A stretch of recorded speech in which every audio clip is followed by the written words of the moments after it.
தமிழர்கள் தனி ராஜ்யமாக இருந்தார்கள், தனி அரசாக இருந்தார்கள், தமிழ் குற்றம் வைத்திருந்தார்கள்.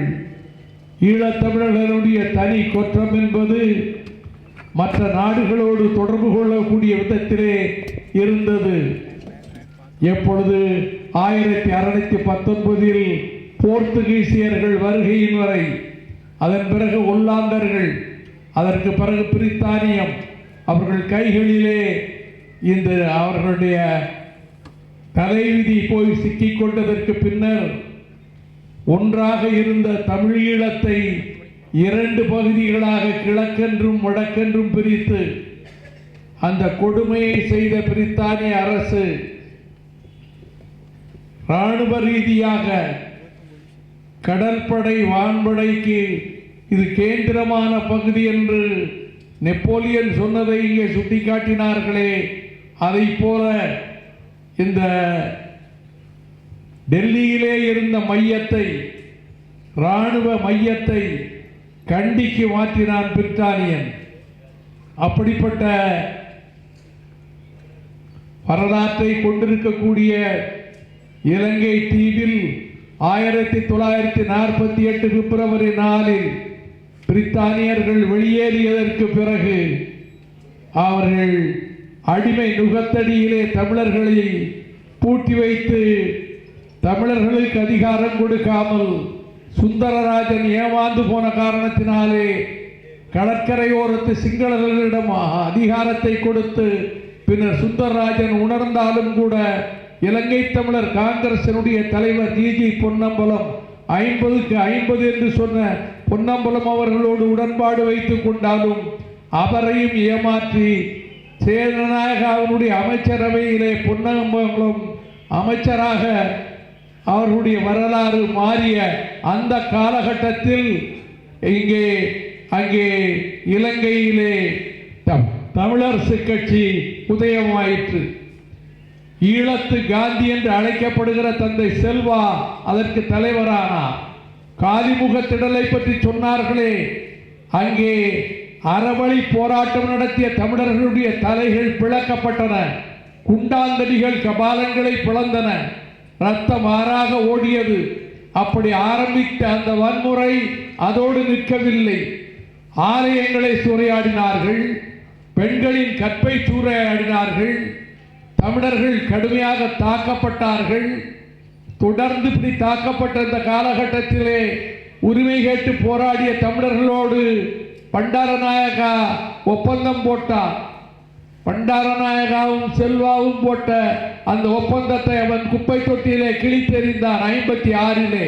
அதற்கு பிறகு 65 சேனநாயகா செல்வா ஒப்பந்தம், அதற்கும் அதே கதி ஏற்பட்டது. அந்த ஒப்பந்தமும் கிழித்தெறியப்பட்டது. அதை போலத்தான் 1987 ராஜீவ் காந்தியும் ஜெயவர்தனையும் போட்ட ஒப்பந்தமும் காற்றிலே போயிற்று. அவன் சொன்னான், 2 மாநிலங்களை இணைப்பதற்கு வாக்கெடுப்பு நடத்துவோம் என்று ஒப்பந்தத்திலே கூறிவிட்டு 30ஆம் நாளே சொன்னான், அந்த இணைப்பை எதிர்த்து நான் பிரச்சாரம் செய்வேன் என்று கூறினான். சுதுமலை கூட்டத்தில் மேதகு பிரபாகரன் அவர்கள், உலகில் அவருக்கு நிகராக படை அமைத்தவன் வரலாற்றிலே யாருமே கிடையாது. சேகுவேராவை பாராட்டுகிறோம், ஹோசிமினை பாராட்டுகிறோம், காஸ்ட்ரோவை பாராட்டுகிறோம். எந்த நாட்டினுடைய உதவியும் இல்லாமல் வான்படை, கடல் படை, தரைப்படை அமைத்து 7 அணு ஆயுத வல்லரசுகளை, இந்தியா உள்ளிட்ட 7 அணு ஆயுத வல்லரசுகளின் ஆயுத பலத்தை எதிர்த்து போராடிய மாவீரன் பிரபாகரன் அவர்கள் இனி போராட்டத்தை எந்த வழியிலே கொண்டு செல்வது என்று தமிழர்கள் நினைத்த போது பட்டுக்கோட்டையிலே பன்னாகத்திலே அனைத்து தமிழர் அமைப்பையும் சேர்த்து தந்தை செல்வா தீர்மானம் நிறைவேற்றினார். இனி சகவாழ்வு சாத்தியமில்லை, சுதந்திர இறமை உள்ள சமய சார்பற்ற ஒரு குடியரசு அது தமிழர்களுக்கு வேண்டும் என்பதை அவர் பிரபாகரன் அதை ஏற்றுக்கொண்டு இதனை இளைஞர்கள் இதை முன்னெடுத்து செல்வார்கள் என்று தந்தை செல்வா சொன்னதை வட்டக்கோட்டை தீர்மானம். அந்த வட்டக்கோட்டை தீர்மானம் தான் நமக்கு அடிப்படை. மேக்னா கார்ட்டா என்று சொல்லப்படுவது வட்டுக்கோட்டை தீர்மானத்தின்படி தமிழர்கள் சிங்களவர்களோடு சேர்ந்து வாழ முடியாது, எந்த காலத்திலும் முடியாது. இப்பொழுது அங்கே கலவரம் நடக்கிறது, அங்கே போராட்டம் நடக்கிறது. மஹிந்த ராஜபக்சேனுடைய பதவிகளுக்கு ஆபத்து வருகிறது. கோத்தபய ராஜபக்சே அதிபராக நீடிக்க முடியாது என்று கற்பனையிலே இருக்க வேண்டாம், கனவுகளிலே இருக்க வேண்டாம். 2 நாட்களுக்கு முன்னாலே அலி சாப்ரி மந்திரி பதவி ஏற்றுக்கொண்டு எனக்கு பதவி வேண்டாம் என்று சொன்னவன் அடுத்து 24 மணி நேரத்திலே மீண்டும் போய் பதவி ஏற்றுக்கொண்டார். அவர்களை பொறுத்தமட்டில் இலங்கையிலே இருக்கக்கூடிய இன்றைய நிலைமை இப்படியே நீடிக்காது. இந்த 2 மாதத்திலே மாத்திரம் 17,500 கோடி ரூபாய் இந்தியா கொடுத்திருக்கிறது. இன்றைய காலை பத்திரிகைகளை பாருங்கள். 40,000 டன் மெட்ரிக் டன் பெட்ரோல் இலங்கைக்கு அனுப்பப்படுகிறது. 36,000 டன் டீசல் அனுப்பப்படுகிறது. எங்கே? இலங்கைக்கு. இலங்கைக்கு இவ்வளவும் செய்துவிட்டு தமிழர்கள் படுகொலை செய்யப்பட்ட போது, 1.5 லட்சம் தமிழர்கள் படுகொலை செய்யப்பட்ட போது ஐநாவினுடைய மார்சுகி தாரிஸ்மேனும் ஸ்டீவன் ராட்னரும் யாஸ்மின் சுகாவும் ஆய்வு செய்து 1,37,000 தமிழர்கள் கொல்லப்பட்டார்கள், பட்டினி போட்டு கொல்லப்பட்டார்கள். மருத்துவமனைகளிலே குண்டுகள் வீசி, செல்கள் வீசி, ஆகாயத்திலிருந்து குண்டுமழை பொழிந்து கொல்லப்பட்டார்கள். இன்றைக்கு பசியாலும் பட்டினியாலும் தவிக்கிறார்கள் என்று இங்கே பல பேர் வருத்தப்படுகிறார்கள். நான் அவர்கள் பட்டினி கிடக்க வேண்டும் என்று நான் நினைக்கவில்லை.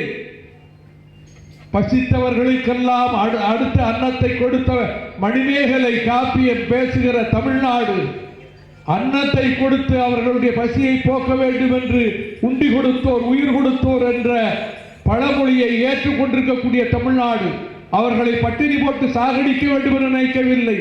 ஆனால் இன்றைக்கு இவ்வளவு துடிக்கின்ற இந்த அரசு, அன்றைக்கு 1.5 லட்சம் தமிழர்கள், 1,37,000 தமிழர்கள் படுகொலை செய்யப்பட்டார்களே, அப்பொழுது பட்டினியால் செத்தவர்கள் எத்தனை பேர்? பசியால் தன்னுடைய தாய் தகப்பன் பசியால் துடித்து மரண வேதனையில் இருக்கிற பொழுது அவரை அழைத்து கொண்டு போக முடியாமல் துடித்துக் கொண்டு நடந்து சென்றவர்கள் எத்தனை பேர்? மருத்துவ சாலைகள் மீது குண்டுகள் வீசப்பட்ட போது மடிந்தவர்கள் எத்தனை பேர்? 1.5 லட்சம் பேர் படுகொலை செய்யப்பட்டார்களே, அப்பொழுது இந்திய அரசுக்கு மனச்சாட்சி இல்லையா? இந்திய அரசு அந்த படுகொலையை ரசித்ததா? அந்த படுகொலையின் போது துடித்ததன் காரணமாகத்தானே முத்துக்குமார் போன்றவர்கள் தீக்குளித்து வடிந்தார்கள். அந்த உணர்வு செத்து போய்விடவில்லை. ஆனால் இன்றைக்கு இருக்கக்கூடிய நிலைமை, இலங்கையிலே ஆபத்து வந்துவிடும் அதிகார பீடத்திற்கு அவர்கள் கலைந்து சென்று விடுவார்கள் என்று மாத்திரம் நீங்கள் கணக்கு போட வேண்டாம். என்னை பொறுத்தமட்டில் அவர்கள் இதை ஏமாற்று நாடகமாக வைத்திருக்கிறார்கள். வெகு சீக்கிரத்திலே இந்த நாடகம் கலைந்து போகும். அவர்களை பொறுத்தமட்டிலே அவர்கள் எந்த கட்சி அவர்கள் அதிகாரத்துக்கு வந்தாலும் சரி, எந்த அதிபர் அதிகாரத்துக்கு வந்தாலும் சரி, தமிழர்களுக்கு விரோதமாக இருப்பார்களே தவிர ஈழத்தமிழர்களுக்கு ஆதரவாக ஒரு நாளும் இருக்க மாட்டார்கள். அப்படிப்பட்ட அந்த இலங்கை தமிழர்களுடைய, ஈழத்தமிழர்களுடைய வாழ்விலே 1951ஆம் ஆண்டு, 50ஆம் ஆண்டு அக்டோபர் 12ஆம் தேதி ஜெனோசைடு கன்வென்ஷன், இன அழிப்பு நாசகாரத்தை தடுப்பதற்கான உடன்படிக்கையிலே இலங்கை அரசு கையெழுத்திட்டது. இலங்கை அரசு ஜெனோசைடு கன்வென்ஷனிலே கையெழுத்திட்டிருக்கின்றது. அதற்கு பிறகு ஐநா சபையிலே அது உறுப்பு நாடாக ஆக்கப்பட்டது. இலங்கை உறுப்பு நாடாக ஆக்குவதற்கு அமெரிக்காவும் இங்கிலாந்தும் முயற்சித்த போது சோவியத் ரஷ்யா தன்னுடைய புதி நாடுகளாகிய சில நாடுகளை ஆக்குவதற்காக அதையும் சேர்த்து உறுப்பு நாடாக்கியது. இங்கே இருந்து சென்றார்களே, தேயிலை தோட்டங்களிலே சென்று பாம்பு கடிக்கும் தேள் கடிக்கும் ஆளாகி பலியாகி தங்கள் உயிர்களை கொடுத்து ரப்பர் தோட்டங்களை தேயிலை தோட்டங்களை வளர்த்தார்களே, அந்த தமிழர்கள், அப்படி அழைத்து கொண்டு செல்லப்பட்ட தமிழர்கள் 10 லட்சம் பேர் குடியுரிமை இழந்தார்களே, அதை நினைத்தத ஐநா சபை 10 லட்சம் பேர் குடியுரிமை இழந்த அந்த இலங்கைக்கு உறுப்பு நாடாகின்ற அந்தஸ்தை கொடுத்தார்கள். இதன் பிறகு தொடர்ந்து தாக்குதல், தமிழர் மாநாட்டிலே 12 பேர் படுகொலை செய்யப்பட்டதற்கு பிறகு, இதன் பிறகு வட்டக்கோட்டை தீர்மானம். இந்த வட்டக்கோட்டை தீர்மானத்திற்கு தான் ஈழத்தமிழர்களுக்கு இறமையுள்ள சுயநிர்ணய உரிமை உள்ள ஒரு அரசு அமைய வேண்டும் என்று வந்தார்கள். நான் இலங்கை தீவுக்கு சென்றிருக்கின்றேன். சாதாரணமான முறையிலே செல்லவில்லை, கள்ளத்தோணியிலே சென்றேன். அப்படித்தான் சொல்லுகிறார்கள். ஆனால் என் வாழ்க்கையில் ஏதாவது எனக்கு ஒரு மறக்க முடியாத ஒரு வினோதமான ஒரு பரிசு இருக்கிறது என்று சொன்னால் அது தலைவர் பிரபாகரன் எனக்கு எழுதி கொடுத்த கடிதம். அந்த கடிதம் டாக்டர் கலைஞர் அவர்களுக்கு எழுதி கொடுத்தார். அதில் 2 நாட்டு கப்பல் படைகளும் மோதிக்கொண்டிருக்கக்கூடிய நேரத்தில் உயிருக்கு ஆபத்து வரும் என்று தெரிந்தும் கூட மரணத்தை பற்றி கவலைப்படாமல் என்னை காண்பதற்கு வந்தாரே அண்ணன் வைகோபாலசாமி, அதை நினைக்கிற பொழுது 1000 முறை இறக்கலாம் என்று நான் நினைக்கிறேன் என்று எழுதி கொடுத்த கடிதம் இருக்கிறதே, அதைவிட ஒரு பெரிய ஒரு பரிசு எனக்கு வாழ்க்கையில் இருக்க முடியாது. ஐக்கிய நாடுகளுடைய மனித உரிமை கவுன்சிலில் ஈழத்தமிழர்களை பற்றி நான் பேசிக் கொண்டிருக்கிறேன். நான் பேசி முடித்தவுடன் என்னை 6 பேர் சூழ்ந்து கொண்டார்கள். அவர்களெல்லாம் இலங்கையினுடைய இராணுவத்திலே தளபதிகளாக இருந்தவர்களாம். அவர்களை அங்கே அதிகாரிகளாக போட்டிருக்கிறார்கள். 6 பேரும் சூழ்ந்து கொண்டு என்னை தாக்குவதற்கு முயற்சித்தார்கள். என்னை பேச விடாமல் என்னிடத்திலே அவர்கள் சுற்றி சூழ்ந்த போது நான் கொஞ்சம் கூட அஞ்சாமல் பேசினேன். அவர்கள் இலங்கையை சேர்ந்தவர்கள் என்பது எனக்கு தெரியும். அதன் பிறகு பாதுகாப்பு அதிகாரிகள் வந்து என்னை பாதுகாத்து அழைத்து கொண்டு போனார்கள். ஒன்று மாத்திரம் நான் நினைக்கிறேன், என் வாழ்க்கையில் நான் ஏதாவது சாதித்திருக்கிறேன் என்று சொன்னால் வயது 70 தாண்டி விட்டது. இனி எத்தனை ஆண்டு காலம் நான் உயிரோடு இருப்பேன் என்று எனக்கு தெரியாது. ஆனால் நான் சாதித்திருக்கிறேன்.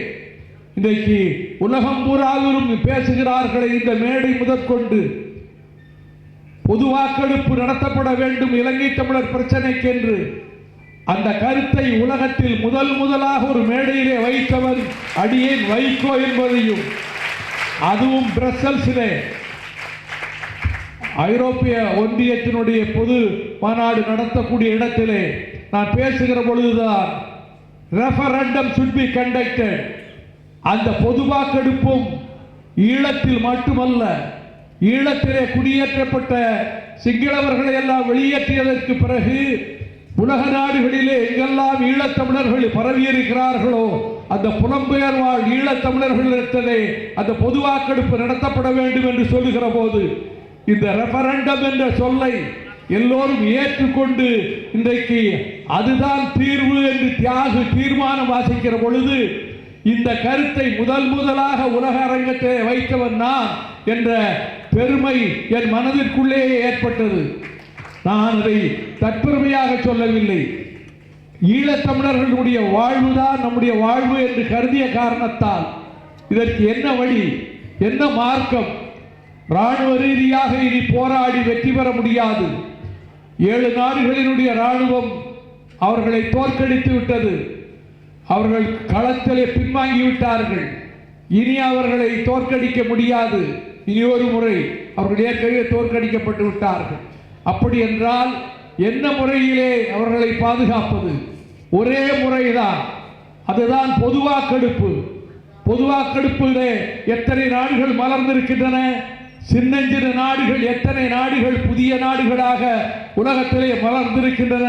அதை போல ஈழமும் பொது வாக்கெடுப்பின் மூலமாக, அந்த பொது வாக்கெடுப்பு ஈழத்தமிழர்கள் மத்தியில், புலம்பெயர் வாழ் ஈழத்தமிழர்கள் மத்தியில், இந்தியா உள்ளிட்ட உலக நாடுகளிலே வாழ்கிற ஈழத்தமிழர்கள் மத்தியிலே அந்த பொது வாக்கெடுப்பு நடத்தப்பட வேண்டும். சிங்களவர்கள் வெளியேற்றப்பட வேண்டும். சிங்களவர்கள் குடியேற்றம் செய்யப்பட்ட சிங்களர்கள் அங்கிருந்து வெளியேற்றப்பட வேண்டும். ராணுவம் 2 லட்சம் ராணுவம் அங்கே குவிக்கப்பட்டிருக்கின்றதே, அந்த ராணுவம் அங்கிருந்து அகற்றப்பட வேண்டும். குடியேற்றம் செய்யப்பட்டவர்களும் அகற்றப்பட வேண்டும், ராணுவமும் வெளியேற்றப்பட வேண்டும். ராணுவமும் வெளியேற்றப்பட்டு குடியேற்றம் செய்யப்பட்டவர்களும் வெளியேற்றப்பட்டதற்கு பிறகு காணாமல் போன தமிழர்களை பற்றி எதுவும் தெரியவில்லை. ஏறத்தாழ 90,000 விதவைகள் ஈழத்திலே இருக்கிறார்கள் என்ற செய்தியை சகோதரி ஆரந்தி சொல்லுகிற பொழுது இவ்வளவு துயரமா ஒரு இனத்துக்கு ராஜராஜ சோழனும் கரிகால் பெருவளத்தாலும் பெருமை சேர்த்த இந்த தமிழ் இனத்துக்கு இவ்வளவு பெரிய சோதனையா என்று நான் கருதி கலங்கியது உண்டு. ஆகவே அப்படிப்பட்ட ஒரு நிலையில் ஒரு பொது வாக்கெடுப்பு நடைபெற்று அந்த பொது வாக்கெடுப்பிலே சுதந்திர தமிழீழம் மலர்கிற போது இத்தனை காலமும் சிந்தப்பட்ட ரத்தம் வீண் போகாது, கொட்டப்பட்ட குருதி வீண் போகாது, செய்யப்பட்ட தியாகம் வீண் போகாது. இலங்கை ஒற்றையாட்சி அரசால் 83 கொண்டு வரப்பட்ட 6ஆம் திருத்த சட்டம் நீக்கப்பட வேண்டும். அது நிர்பந்தத்தினால் வடக்கு கிழக்கில் தெரிவான தமிழர் விடுதலை கூட்டணி நாடாளுமன்ற உறுப்பினர்கள் தமிழீழ கோரிக்கைக்கு எதிராக சத்திய பிரமாணம் செய்ய நிர்பந்திக்கப்பட்ட போது அவர்கள் பதவி துறந்து கடல் கடந்து இந்தியாவின் தமிழ்நாட்டில் புகலிடம் தேடவும், மறுபுறம் இலங்கை அரசு ஆதரவோடு கருப்பு ஜூலை இனப்படுகொலை தமிழர்களுக்கு எதிராக கட்டவிழ்த்து விடப்படவும், ஈழத்தமிழர்கள் தமிழீழம் நோக்கி ஆயுத போராட்டம் ஒன்றை இறுதி வழி என்ற நிலையில் ஆயுத போராட்டத்துக்கு ஆதரவு வழங்க முன்வந்தார்கள். 6ஆம் சட்ட திருத்தத்துக்கு ஏற்ப தற்போது சட்ட நியாயாதிக்கப்பட்ட அரசின் நடைமுறையோட அரசியல் யாப்பு உரை அதை நான் வாசிக்கிறேன்.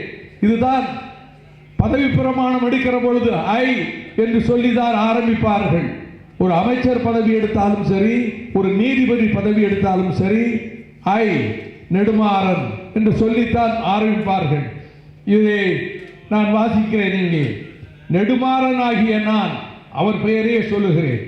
இலங்கை ஜனநாயக சோசலிச குடியரசின் அரசியல் அமைப்பை உறுதியாக போற்றி காப்பேன் என்றும், இலங்கையின் ஆழ்புலத்திற்காக தனி அரசு ஒன்று ஸ்தாபிக்கப்படுவதற்கு நேரடியாகவோ மறைமுகமாகவோ இலங்கையிலோ அல்லது இலங்கைக்கு வெளியிலோ ஆதரவு அளிக்கவோ ஆக்கமளிக்கவோ ஊக்குவிப்பு அளிக்கவோ நிதி உதவவோ ஊக்குவிக்கவோ பரிந்துரைக்கவோ மாட்டேன் என்றும் பயபக்தியுடன் வெளிப்படுத்தி சத்தியம் செய்கின்றேன். இந்த 6ஆம் சட்ட திருத்தம் நீக்கப்பட வேண்டும். அவசரகால சட்டம் நீக்கப்பட வேண்டும். பயங்கரவாத தடை சட்டம் நீக்கப்பட வேண்டும். இவையெல்லாம் நீக்கப்பட்டு ஈழத்தமிழர்கள் குடியேற்றப்பட்டவர்கள் எல்லாம் அங்கிருந்து மீண்டும் அவர்கள் அங்கிருந்து வெளியேற்றப்பட்டு இராணுவம் வெளியேற்றப்பட்டு சர்வதேச நாடுகளினுடைய மேற்பார்வையில், பன்னாட்டு நீதிபதிகளினுடைய மேற்பார்வையில் பொது வாக்கெடுப்பு நடத்தப்பட வேண்டும். அதே நேரத்தில் இந்த இனப்படுகொலை செய்தவர்கள் சர்வதேச நீதிமன்ற கூண்டிலே நிறுத்தப்பட வேண்டும். இந்த இரண்டும் தான் நாம் 2 கண்களை போல மனதிலே வைத்துக் கொள்ள வேண்டியது. ஒன்று பொது வாக்கெடுப்பு, இன்னொன்று இனப்படுகொலைக்கு நீதி விசாரணை. இந்த இரண்டும் நடந்தால் ஈழத்தமிழர்களுக்கு வாழ்வு செய்த தியாகம் ஒருபோதும் வீண் போகாது, செய்த கொட்டிய ரத்தம் ஒருபோது வீண் போகாது. அப்படிப்பட்ட நிலையில் நிச்சயமாக தமிழீழம் மலர்கின்ற காலம் தன்னாலே உருவாகும் என்பதை இந்த நேரத்திலே தெரிவித்துக் கொண்டு ஒன்று மாத்திரம் நான் சொல்ல விரும்புகின்றேன். ஈழத்தமிழர்கள் பிரச்சனையில் தமிழ்நாட்டிலே ஒற்றுமை வேண்டும். ஒற்றுமையோடு இருந்தால் அண்ணன் நெடுமாறன் அவர்கள் கூறியது போல எல்லோரும் ஒற்றுமையாக இருந்து ஒரே ஊடக பொறிமுறை அமைக்கப்பட்டால் அந்த பொறிமுறை அதன் மூலமாக ஈழத்தமிழர்களுக்கு ஒரு நல்வாழ்வு கிடைக்கும் என்ற நிலைமை உருவாகுமானால் தமிழீழம் மலரும். செய்த தியாகம் ஒருபோதும் வீண் போகாது. அப்பொழுது தமிழீழம் மலரும் போது அந்த தமிழீழத்திற்கு நீங்கள் இங்கே இருக்கக்கூடிய மக்களுக்கு சொல்வேன், தமிழீழம் மலரும் போது உலகத்திலே பூமி பந்திலே தமிழனுக்கு ஒரு நாடு இருக்கும். ஐநா மன்ற கட்டிடத்துக்கு எதிரே தமிழனுக்கு என்று ஒரு கொடி பறக்கும். சுதந்திர தமிழீழ கொடி பறக்கும். அப்படி ஒரு கொடி பறக்கிற நாளை நான் ஐநா மன்றத்திற்கு முன்னாலே நடந்து பார்த்தேன். 84ஆம் ஆண்டு எத்தனை கொடிகள் பறக்கின்றன? அப்பொழுது 160 கொடிகள் பறந்தன.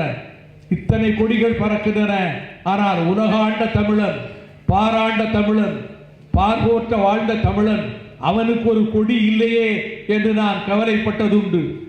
ஆக சுதந்திர தமிழீழம் மலர்கிற போது தமிழீழத்தினுடைய கொடி ஐநா மன்றத்திற்கு முன்னாலே பட்டொளி வீசி பறக்கும். அது பறக்கின்ற பொழுது தியாகம் செய்தார்களே, அவர்கள் அதை விண்ணிலிருந்து ஆசீர்வதிப்பார்கள், விண்ணிலிருந்து அவர்கள் மலர்கள் தூவுவார்கள். அப்படிப்பட்ட ஒரு கட்டம் வரும். அதுவரை சுதந்திர தமிழீழத்தை அடைவதற்கு நாம் ஒற்றுமையாக இருந்து செயல்படுவோம்.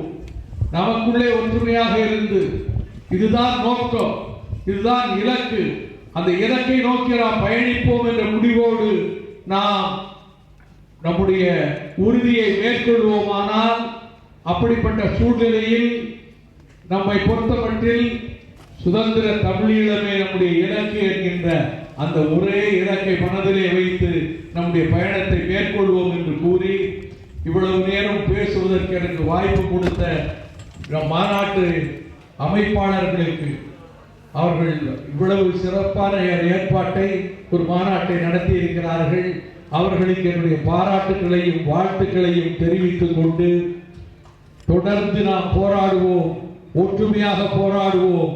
மலரட்டும் தமிழீழம், அழியட்டும் சிங்களவர் கொட்டம். மலரட்டும் தமிழீழம், அழியட்டும் சிங்களர் கொட்டம் என்ற வகையிலே தமிழீழம் மலரும் என்ற நம்பிக்கையோடு விடைபெறுகிறேன். நன்றி, வணக்கம். தமிழகத்துக்கு என்னால் இந்த உயிர் இருக்கின்ற வரையில், இந்த தொண்டை குழியில் என் ஜீவன் இருக்கின்ற வரையில், இந்த மண்ணுக்கு, இந்த மண்ணில் வாழும் தமிழக மக்களுக்கு நான் ஊழியம் செய்வேன்.